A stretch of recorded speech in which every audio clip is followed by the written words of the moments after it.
नमस्कार दोस्तों, आप लोग अपना इसी तरह साथ और सपोर्ट बनाए रखिए और चैनल को सब्सक्राइब जरूर करें। जितना हो सके उतना वीडियो को शेयर भी करें, क्योंकि मैं आपके सामने अपराध की सच्ची घटना लेकर आती हूँ। आज भी मैं आपके सामने अपराध की एक ऐसी घटना लेकर आई हूँ। घटना पुरानी जरूर है, लेकिन उसका फैसला 2025 में आया। 21 दिसंबर 2016 की रात को महाराष्ट्र के ठाणे जिले के कोपरी इलाके में एक घर के भीतर जो हुआ वो इंसानियत को झंझोर कर रख देने वाला था। क्योंकि 23 साल की एक लड़की अपने प्रेमी को बस शराब की लत से छुड़ाना चाहती थी, मगर उस रात प्रेम के नाम पर कुछ ऐसा हुआ जिसने न केवल एक जिंदगी छीनी बल्कि इंसाफ की लड़ाई को भी लंबा और थका देने वाला बना दिया। जहां पर पंकज नाम का एक व्यक्ति रहता था। पंकज बिहार का रहने वाला था, लेकिन कई सालों से वो महाराष्ट्र में एक किराए के मकान में रह रहा था। वहीं पर उसकी प्रेमिका उसके साथ 3 साल से रिलेशनशिप में रह रही थी। लोगों के सामने उनका रिश्ता आम था, लेकिन अंदर ही अंदर उन दोनों के बीच में दरारें पड़ रही थी।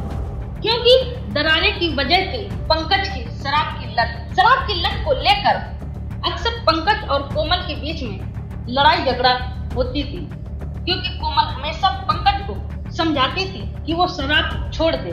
21 दिसंबर 2016 की शाम को एक बार फिर से पंकज और कोमल के बीच में शराब को लेकर बहस छिड़ी। लेकिन उस दिन पंकज ने सोच लिया था कि वो शराब पर काबू ना पाकर बल्कि अपनी प्रेमिका पर काबू पा लेगा।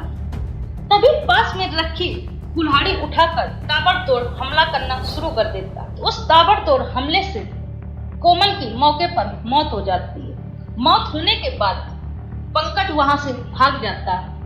इधर 2 दिन बीतने के बाद जब कोमल का संपर्क अपने परिवार से नहीं हो पाता, तो परिवार के लोग थोड़ा परेशान होते हैं और कोमल के बारे में पता करने की कोशिश करते हैं। इधर कोई संपर्क न होने से परिवार के लोग कोमल के घर पर जाकर कोमल के बारे में पता करने की कोशिश करते हैं। जैसे ही घर के अंदर जाते हैं, ऐसा दृश्य देखकर वो एकदम चौंक से और एकदम सन्न से रह जाते हैं, क्योंकि दृश्य था कोमल खून से लथपथ सनी हुई फर्श पर पड़ी हुई थी।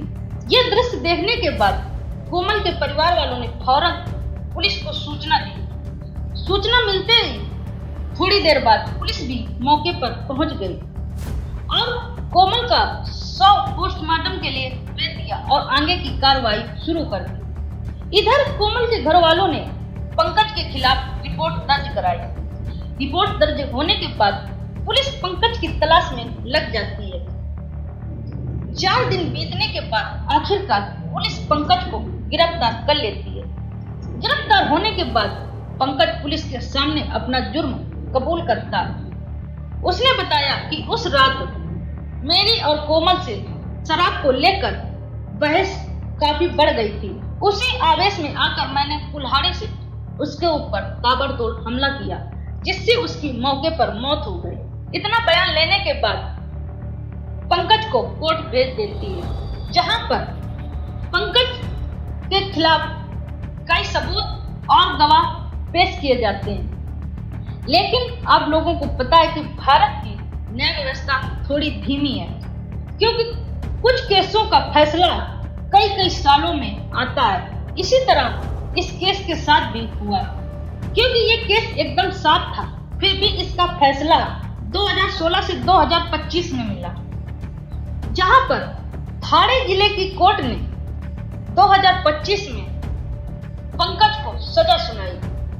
9 साल बीतने के बाद आखिरकार उस लड़की को न्याय मिला। कोर्ट ने पंकज को उम्र कैद की सजा सुनाई और साथ में 20,000 का जुर्माना भी लगाया। भले ही भारत की न्याय व्यवस्था धीमी थी, कई संघर्ष और इतने लंबे समय के बाद भी उस लड़की को न्याय मिला। किस तरह प्रेम के नाम पर इस व्यक्ति ने अपनी प्रेमिका की जिंदगी छीन ली।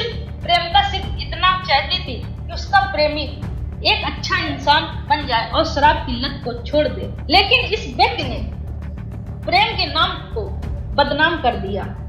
फिलहाल आज की घटना इतनी ही है। कल फिर मैं आपके सामने अपराध की एक और नई सच्ची घटना लेकर हाजिर होंगी। जब तक आप हमारे साथ बने रहिए सच्चे गुना चैनल में। धन्यवाद।